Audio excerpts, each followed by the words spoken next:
అందరికీ నమస్కారాలు.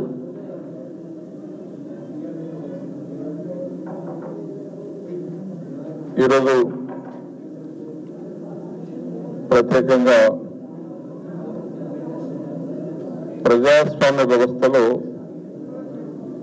ప్రభుత్వాలు మారడం సహజం. ప్రజల తీర్పును అందరూ గౌరవించాల్సిన అవసరం ఉంటుంది. అదే సందర్భంలో ప్రజల తీర్పును గౌరవించినప్పుడు గెలిచినటువంటి ప్రభుత్వాలు, గెలిచినటువంటి నాయకులు ప్రజల ఆకాంక్షలను కూడా ఇచ్చిన హామీల ప్రకారంగా నెరవేర్చాలి. ఎప్పుడైతే ప్రజా తీర్పును గౌరవించి ప్రభుత్వాలు మారుతాయో, మారినటువంటి ప్రభుత్వాలు ఒకేసారి కాకపోయినా అంచెలంచెలుగా ఇచ్చినటువంటి హామీలను నిలబెట్టుకున్నటువంటి బాధ్యత గెలిచిన ప్రభుత్వ పనే ఉంటుంది. కానీ ఈ ప్రభుత్వం వచ్చి ఈరోజు కరెక్ట్గా 4 రోజులు అయింది. మంత్రివర్గ ప్రమాణ స్వీకారం చేసినటువంటి తేదీ 7వ తారీఖు నాడు డిసెంబర్, 27 జనవరి. ఈ నెల మాసంలో పరిపాలన గాలి వదిలేశారు. సమీక్షల పేరుతోటి సమయాన్ని వృధా చేస్తున్నారు. ఇతరుల మీద నింద వేస్తున్నారు. విలువైనటువంటి సమయాన్ని హైదరాబాద్కు, ఢిల్లీ పర్యటనకే వెచ్చిస్తా ఉన్నారు.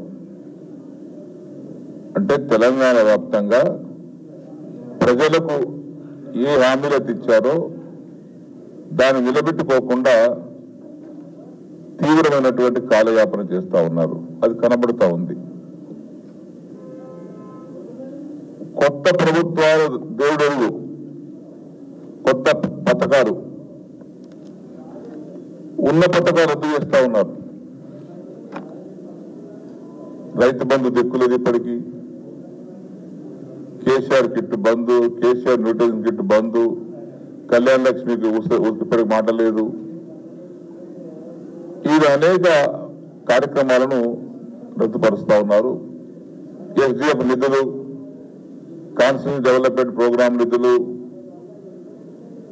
బస్వేశ్వర లిఫ్ట్ ఇరిగేషన్, మొదలగు లిఫ్ట్ ఇరిగేషన్ పనులని కూడా రద్దుపరుస్తా ఉన్నారు.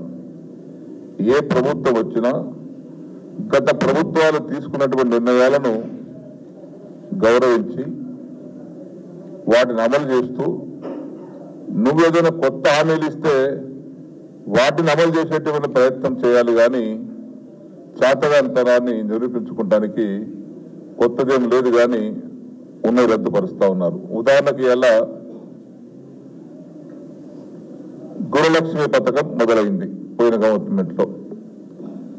సో ఎన్నికల కంటే ముందు బీఆర్ఎస్ గవర్నమెంట్ గృహలక్ష్మి పథకాన్ని ప్రారంభించింది. 4 లక్షలకు టార్గెట్ ఇస్తే అందులో కలెక్టర్లు 2,12,095 మంజూరు ఇచ్చారు. దాని జీఓఎంఎస్ నంబర్ 48 ద్వారా మన 30 తారీఖు రద్దుపరిచారు. ఆ 3 లక్షల రూపాయలతో పనులు ప్రారంభించినటువంటి కొంత లబ్ధిదారులు కూడా ఉన్నారు. కొన్ని చోట్ల ఇల్లు కూడా పూర్తి అయిపోయినాయి. మరి వారి గత ఏంటి? రెండవది, మీరు 5 లక్షల రూపాయలు ఇల్లు ఇస్తామన్నారు, జాగా లేని వారికి జాగిస్తామన్నారు. మరి ఇంతవరకు జాగా ఎక్విజిషన్ కార్యక్రమాలు జరుగుతలేవు. మీరు ఇస్తున్న 5 లక్షలు 5 లక్షలు ఇచ్చి బెనిఫిషియరీ కట్టుకోమంటారా, లేదా మీరు కట్టిస్తారా? దాని విధి విధాలు ఇప్పటికి లేదు. ఇంకా దాని మాట లేదు. ఇప్పటికీ 5 లక్షలు ఇస్తాం, 5 లక్షలు ఇస్తాం. ఉద్యమకారులకు 250 గజాలు ఇస్తాం. వారి తల్లికో తండ్రికో బతుకుంటే నెలకు 25,000 రూపాయలు పెన్షన్ ఇస్తాం. అంటే మీరు ఇవ్వడానికి అభ్యంతరం లేదు మాకు. ఎప్పటి నుంచి మరి ఇస్తారు? దానికి టైం పాబంది ఉండాలి కదా, దానికి లేదు. నేను స్పష్టంగా రాష్ట్ర ప్రభుత్వాన్ని డిమాండ్ చేస్తున్నాను.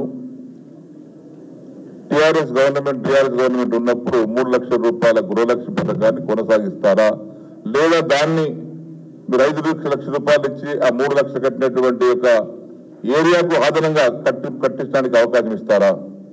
సపోజ్ 3 లక్షల రూపాయలతో ఆయన 300 ఎస్ఎఫ్టీ కట్టాడు. ఈ 5 లక్షల రూపాయలతో ఆదనంగా ఇంకేమైనా కట్టమని అడుగుతారా? స్పష్టత ఇవ్వండి. కొత్త 5 లక్షలు కట్టేటువంటి దానికి ఒక దగ్గర పేపర్లో చూశాను, 5 లక్షలు నిర్మించి ఇస్తామని మీ మేనిఫెస్టోలో. మరి నిర్మించిస్తే నిర్మించి ఇవ్వండి స్థలాలు తీసుకొని.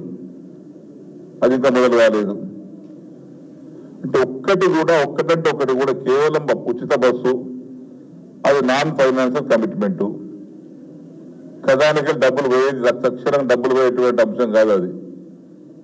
ఆ బస్సులో కూర్చుంటే ఆ బస్సు ఛార్జీలు కట్టకుండా పోతే ఆ డిపో ఆర్టీసీ వాళ్ళు భరించుకుంటా ఉన్నారు. ఆరోగ్య లక్ష్యం పేరుతో 10 లక్షలు పెంచారు. అది ఇప్పటికి ఇంకా దాని మీద ఇంకేమీ అమలు లేదు. మీరు చేయాల్సినటువంటి ప్రధాన అంశాలు, రైతు బంధు 10,000 రూపాయలకి 15,000 చేస్తామన్నారు. 10,000 కూడా ఇస్తలేరు, అంటే 5,000 కూడా ఇస్తలేరు. ఇప్పుడు మేము రైతులం అందరం, మాకు ఎవరి ఖాతాలో డబ్బులు వల్లే. ఇంకా పోయిన టర్మ్లో మేము తీసుకోలే, జీవితాలు ఇచ్చాం. మళ్ళీ ఈ సంవత్సరం పెట్టుకుందామంటే డబ్బులు మా ఖాతాలో లేదు. ఇంకా రుణమాఫీ అన్నారు, కూర్చోగానే మీరు 2 లక్షల రూపాయలు బ్యాంకులో తీసుకున్నటువంటి వారు అర్జెంటుగా తీసుకోండి, నేను కుర్చీలో కూర్చోని 9వ తారీఖు నాడు 2 లక్షల రూపాయలు మొత్తం మాఫీ చేస్తున్నారు. చేయండి, మేము అంగీకరిస్తాం, ఆమోదిస్తాం, హర్షిస్తాం. ఇప్పుడు దాన్ని గతి లేదు. 24 గంటల ఉచిత కరెంట్ అన్నది వేరే మేనిఫెస్టోలు ఇచ్చినాయి. మేము చెప్పి కొత్త కాదు, ఈరోజు మేనిఫెస్టో 420 హామీలు ఇచ్చారు. 400 హామీలో ఉచిత విద్యుత్ అన్నారు. ఉచిత విద్యుత్ 16 ఐటమ్. ఇందులో 2 లక్షల రుణమాఫీ 14 ఐటమ్. ఈ ఉచిత విద్యుత్ ఈ హామీలన్నీ మీరు హామీలు ఇచ్చినట్టు అమలు చేస్తానికి రాశారా, లేకపోతే ప్రజలను మోసం చేస్తానికి రాశారా? రైతులు మోసం చేస్తారు రాశారా, పేదలు మోసం చేస్తారు రాశారా? దేనికోసం మీరు మేనిఫెస్టో విడుదల చేశారు? మేము ఒకేసారి ఇప్పుడు 405 హామీలు ఉన్నాయి. మాకు తెలుసు, ఒకేసారి మనం అడుగుతలేం. కనీసం అంచెలంచె ఎక్కడైనా స్టార్ట్ చేయండి. 9 తారీఖు నాడు కుర్చీ మీద కూర్చొని మాఫీ అన్నారు, 2 లక్షల రూపాయలు మాఫీ. అది చేయండి. రైతు వ్యవసాయం చేసుకునే పంట వచ్చింది, పెట్టుబడి లేక అయితే చూస్తున్నారు పొలాలెంబడి. ఎక్కడైతే గోదావరి నీళ్లున్నాయో, బేసిన్ ఉందా, అక్కడ నీళ్లు పుష్కలంగా ఉన్నాయి, పంటలు వేసి రైతు సిద్ధంగా ఉన్నారు, అక్కడ లేదు. ఈ విధంగా ఈ మేనిఫెస్టో అమలు చేయడానికి మీరు ఈ యొక్క కార్యక్రమాన్ని వాయిదా వేస్తూ వస్తున్నారు.